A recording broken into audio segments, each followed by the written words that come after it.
Hello and welcome dear students to the notebook class.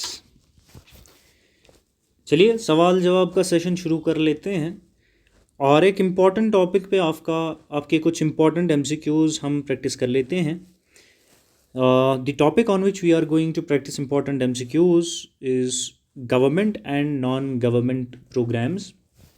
इसमें जो सबसे पहला क्वेश्चन आपका फ्रेम किया गया है वो आपसे पूछता है which scheme provides supplementary nutrition immunization pre school education to the children under age 6। इस स्कीम का आपने नाम बता देना है। नाम जो ये इम्पोर्टेंट स्कीम आपको लगती है जिसमें supplementary nutrition immunization pre school education मिलता है बच्चों को, वो आपने टिक करना है विच obviously will be your appropriate or correct answer. So dear students, it is, we all know, integrated child development service or scheme, ICDS जिसे हम कहते हैं। It is the government initiative या स्कीम है जिसमें प्रोवाइड किया जाता है nutrition immunization pre schooling education to the children under age 6। Number 2 आपका the statutory body regulating adoption in India is, वो कौन सी स्टैट्यूटरी बॉडी है जो रेगुलेट करती है अडॉप्शन इंडिया में, वो आपने बता देनी है। ऑप्शंस आर गिवन, आपको देख लें, try to guess the appropriate answer. मैं भी आपको बता देता हूँ।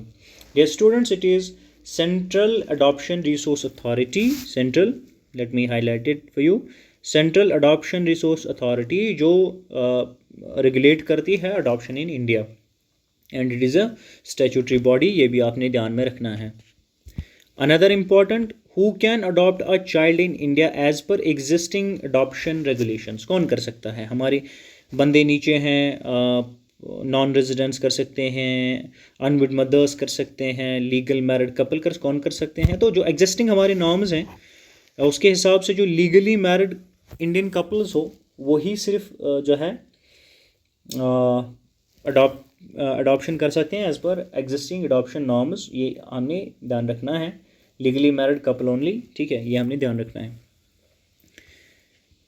नंबर 4 आपका, which act provides a legal framework for foster care service in India. कौन सा लॉ, कौन सी लेजिस्लेशन जो है वो प्रोवाइड करती है foster care service in India, वो हमने बता देना है। Dear students, it is obviously for the children, it is Juvenile Justice Care and Protection of Children Act, Juvenile Justice Care and Protection of Children Act, which is a legal framework for foster care service in India। ये आपने ध्यान में रखना है। Number 5 आपका question, dash dash works to provide family based alternative care to orphans and abandoned children in India. कौन सा काम करती है, कौन सी ऑर्गेनाइजेशन और एजेंसी काम करती है to provide family based alternative to care orphaned and abandoned children in India, वो हमने बता देना है। Dear students, it is Udyan care is the agency organisation which works to provide family based alternative care to the orphans and abandoned children in India. Number 6, the integrated child protection scheme financially supports state efforts towards, जो हमारी ICDS scheme है जो financially support करती है, इसके efforts कहाँ लगा देती हैं? ये इम्यूनाइजेशन ड्राइव पे, institutional care service for children पे, मिड डे मील्स प्रोविजंस पे, या कंस्ट्रक्शन ऑफ आंगनवाड़ी सेंटर्स, कहाँ इसका है? ये students, the efforts of the scheme और द जो main objectives of the scheme is to provide institutional care for childrens obviously below the age of 6, जो ऊपर भी इससे रिलेटेड एक क्वेश्चन हमने किया है। सिमिलरली नंबर 7 आपका, under POCSO act heavier penalties और प्रिस्क्राइब्ड फॉर, किसके लिए?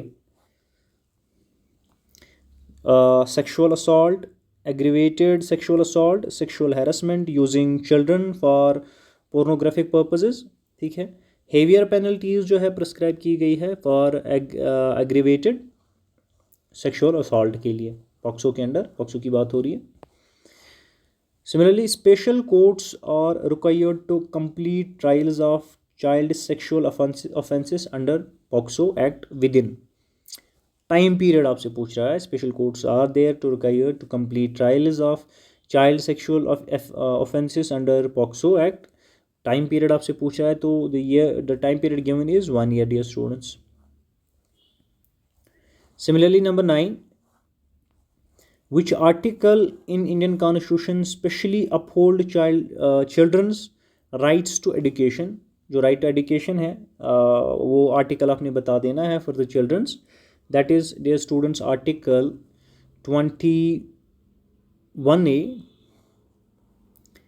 article 21A is the article in the Indian Constitution which upholds the children's right to education। number 10, India ratified which international convention upholding child rights in 1992। कौन सी convention जो है वो ratify की गई, amend की गई, वो हमने बता देना। It is the United Nation convention on rights of the children. United Nations convention of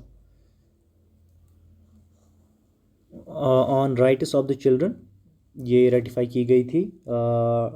India ने रेटिफाई की थी international convention to uphold the child rights, and the date again is given 1992, in 1992। Number 11 आपको पूछता है कौन सी scheme promote करती है breast feeding practice by making health facilities more supportive environment for nursing mothers. उस scheme के बारे में आपने बता देना है। ये स्कीम है मदर्स एब्सोल्यूट अफेक्शन, माँ mothers effective absolute affection programme, माँ प्रोग्राम है जो प्रमोट करती है breast feeding practices of making health facilities more supportive environment for nursing mothers, right. Number 12 आपका the dash dash aims to end preventable newborn deaths and stillbirth in India. जो the national newborn policy है या नीचे दे में कौन है जिसका aim है to prevent newborn deaths and stillbirths in India, वो आपने बता देना है। The students it is India newborn action plan, India newborn action plan which aims to end prevent newborn deaths and stillbirths in India, and option B obviously is answer to your question number 12। Number 13 आपसे पूछता है which type of child care institution provides residential facilities for children in needs of care and protection. ठीक है, कौन सा child care institution है जो बच्चों को रेजिडेंशियल फैसिलिटीज़ प्रोवाइड करता है इन need of care and protection, वो हमने बता देना है। ठीक है, ये चिल्ड्रंस होम्स हैं, चिल्ड्रंस होम हैं जो इंस्टीट्यूशनल केयर प्रोवाइड करती है या रेजिडेंशियल फैसिलिटीज़ प्रोवाइड करती है बच्चे को in need of care and protection जब उनको ज़रूरत होती है। It is childrens home. Number 14 which act governs adoption regulation in India. कौन सा एक्ट है जो अडॉप्शन रेगुलेट करता है हिंदुस्तान में, वो आपने बता देना, ये आपको पता भी होना चाहिए। It is juvenile justice act, juvenile justice act जो गवर्न करता है adoption regulation in India. Number 15 who published the foster care India report advocating for a supportive policy environment. आपको बताया जा रहा है, पूछा जा रहा है फॉस्टर केयर इंडिया रिपोर्ट किसने पब्लिश किया है, जहाँ जिसमें एडवोकेट किया गया है सपोर्टिव पॉलिसी इन्वायरमेंट। ठीक है, तो नीचे ऑप्शंस हैं वो आपने बता देने हैं। ये उद्यान केयर है, उद्यान केयर जिन्होंने ये फॉस्टर केयर रिपोर्ट पब्लिश किया था, and they advocated for a supportive policy environment, ये भी आपने याद रखना है। Number 16 which of the following is not an objective of J act, juvenile justice act obviously 2015। आपको ऑब्जेक्टिव पूछ रहा है, following options are the objectives of juvenile justice act but one of them is not, वो आपने टिक करना है। That is वो जो एक इसका ऑब्जेक्टिव नहीं है, that is regulating functioning of observation homes, regulating functioning of observation homes is not an objective of establishing statutory structures like child care, promoting foster care, rehabilitation of children. These all are the objectives of JJ Act, but option D is not, which obviously is answer to your question number 16. Number 17, special juvenile police units mandated under the JJM Act handle. ठीक है, special police क्या handle करती है वो आपने बता देना है. वो हैंडल करती है issues related to children in conflict, issues related to children in conflict with law. तब ये जो है स्पेशल जुवेनाइल पुलिस यूनिट जो है मैंडेटेड JJM ये हैंडल करती है ये issues related to children in conflict with law. ठीक है, ये आपने ध्यान रखना है. Number 18, which organization runs SOS Children's Village for orphaned and abandoned children in India? Organization का नाम बता देना है जो SOS Children's Village रन करती है for orphan and abandoned children in India, वो आपने बता देना है. It is SOS Children's Village in India.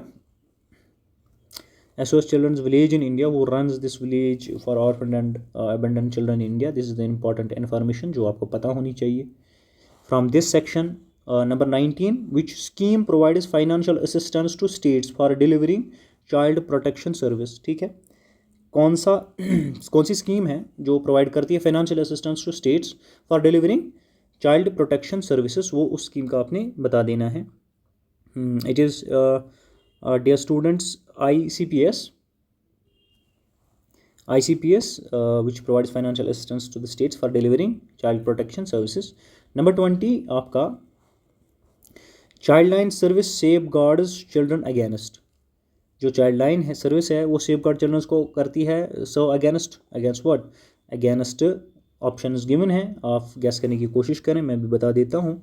It is against the abuse and exploitation, जो सेफ गार्ड करती है child line service against the abuse and exploitation, बच्चों को सेफ गार्ड करती है.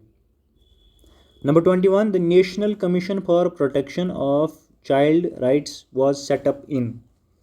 जो NCP national commission for protection of child rights है वो कब सेटअप किया गया था वो आपने बता देना है, और ये डेट आपको याद भी होनी चाहिए थी.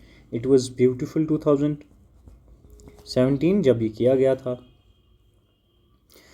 Number 22, which guidelines provide standards for setting up and managing child care institutions in India. जो गाइडलाइंस प्रोवाइड करती है, कौन गाइडलाइन प्रोवाइड करता है या कौन से गाइडलाइंस हैं जो प्रोवाइड करते हैं standards for setting up and managing child care institutions in India, वो आपने बता देने हैं. Options are given. Here is the D, ये भी आपने ध्यान रखना है. Students, these are the model guidelines for institutionalization. Let me highlight this for you. Model guidelines for institutionalization of children in need of care and protection. In need and care and protection is the guidelines which provide setting standards for setting up and managing child care institutions in India. ये आपने ध्यान में रखना है. Number 23 for you, which act prescribes strict penalties for sexual crime against children in India? This should be simple for you. Obviously this is POCSO Act. Number 24 for you, specialized adoption agencies recognized by CARA handles adoption process like. किस तरह से वो आपने बता देने हैं. Matching and assigning the child, matching and assigning the child to adoptive families, वैसे किया जाता है ये. Number 25, the key purpose of the foster care guidelines 2016 is. जो key purpose of the foster care guidelines of 2016 वो क्या है वो आपने बता देना है. It is detailing procedures for assessment, आपने यहाँ ध्यान रखना है. Detailing procedures for assessment, matching, monitoring of foster care placement is the key purpose of the foster care guidelines 2016. ठीक है.